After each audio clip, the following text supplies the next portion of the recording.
Hi everyone, welcome back to my channel. This is Karen. I hope you're all doing well. We are on chapters 47 and 48 in Genesis. I'm reading from the New King James Version. Okay, so I'm just going to begin. Chapter 47. Then Joseph went and told Pharaoh and said, "My father and my brothers, their flocks and their herds and all that they possess have come from the land of Canaan. And indeed, they are in the land of Goshen." And he took 5 men from among his brothers and presented them to Pharaoh. Then Pharaoh said to his brother, "What is your occupation?" And they said to Pharaoh, "Your servants are shepherds, both we and also our father." And they said to Pharaoh, "We have come to dwell in the land because your servants have no pastures for their flocks, for the famine is severe in the land of Canaan. Now therefore, please let your servants dwell in the land of Goshen." Then Pharaoh spoke to Joseph, saying, "Your father and your brothers have come to you. The land of Egypt is before you. Have your father and brothers dwell in the best of the land. Let them dwell in the land of Goshen. And if you know any competent men among them, make them chief herdsmen over my livestock." Then Joseph brought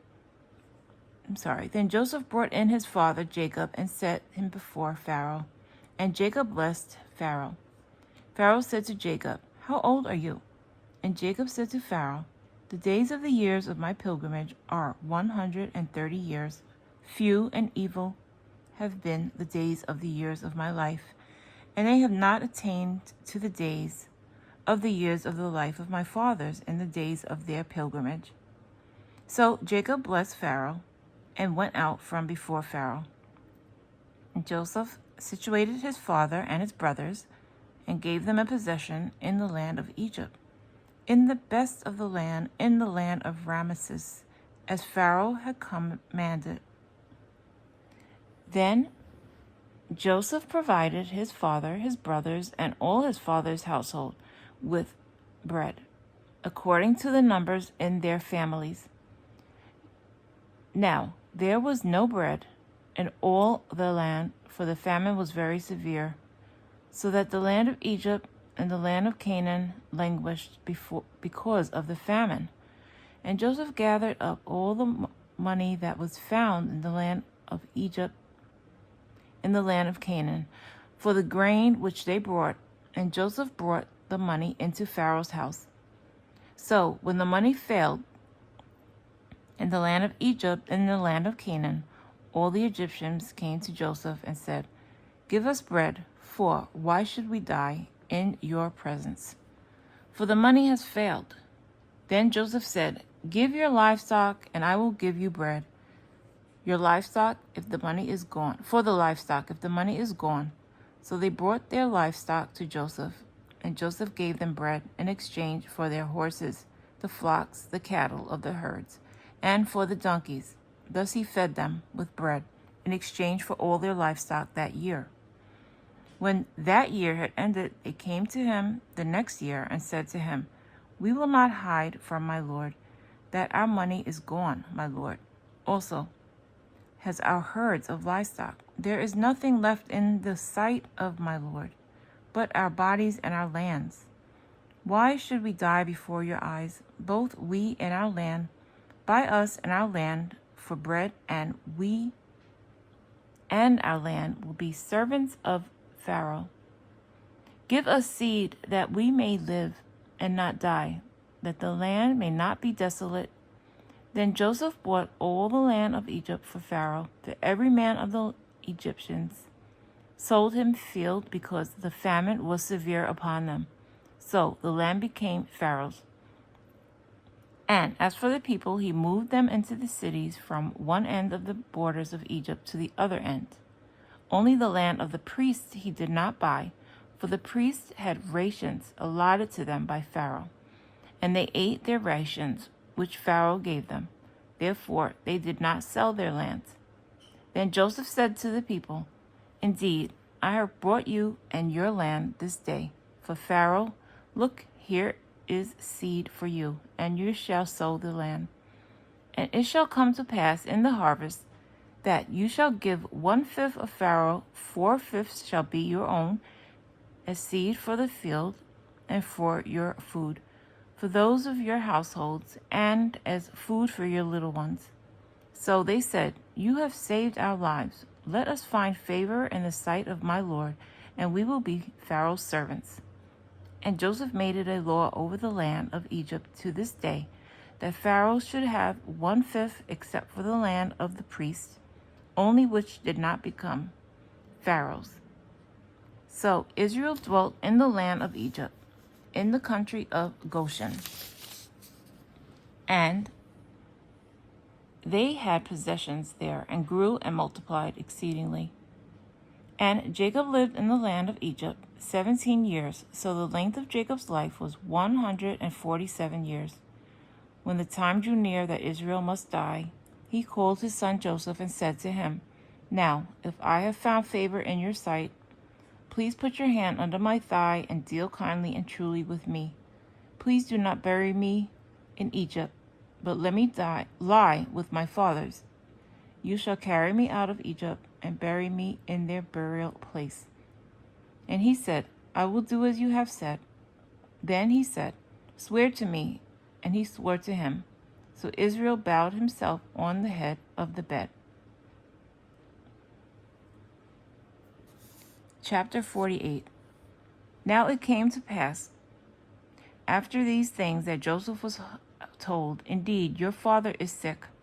And he took with him his two sons, Manasseh and Ephraim. And Jacob was told, Look, your son Joseph is coming to you. And Israel straightened himself and sat up on the bed. Then Jacob said to Joseph, God Almighty appeared to me at Luz in the land of Canaan, and blessed me, and said to me, Behold, I will make you fruitful and multiply you, and I will make of you a multitude of people, and give this land to your descendants after you as an everlasting possession. And now your two sons, Ephraim and Manasseh, who were born to you in the land of Egypt, before I came to you in Egypt, are mine. As Reuben and Simeon, they shall be mine. Your offspring, whom you beget after them, shall be yours. They will be called by the name of their brothers in their inheritance. But as for me, when I came from Padan, Rachel died beside me in the land of Canaan on the way, when there was but a little distance to go to Ephrath, and I buried her there on the way to Ephrath, that is Bethlehem. Then Israel saw Joseph's sons and said, Who are these?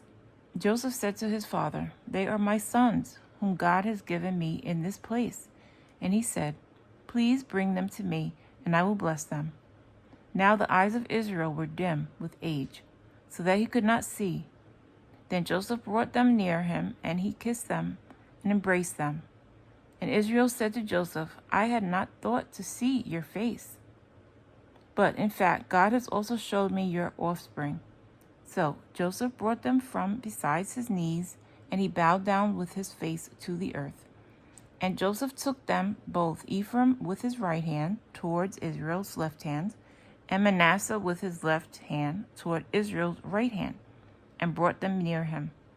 Then Israel stretched out his right hand and laid it on Ephraim's head, who was the younger, and his left hand on Manasseh's head, guiding his hand knowingly, for Manasseh was the firstborn. And he blessed Joseph and said, God, before whom my fathers Abraham and Isaac walked, the God who has fed me all my life long to this day, the angel who has redeemed me from all evil, bless the lads. Let my name be named upon them, and the name of my fathers Abraham and Isaac, and let them grow into a multitude in the midst of the earth. Now, when Joseph saw that his father laid his right hand on the head of Ephraim, it displeased him. So he took hold of his father's hand to remove it from Ephraim's head to Manasseh's head.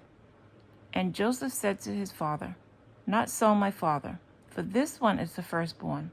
Put your right hand on his head. But his father refused and said, I know, my son, I know. He also shall become a people, and he also shall be great.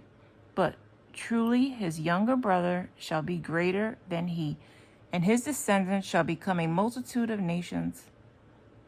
So he blessed them that day, saying, By you Israel will bless, saying, May God make you as Ephraim and as Manasseh. And thus he set Ephraim before Manasseh.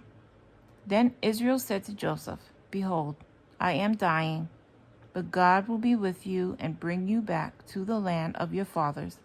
Moreover, I have given to you one portion above your brother, which I took from the hand of the Amorite with my sword and my bow. And that is the end of chapter 48.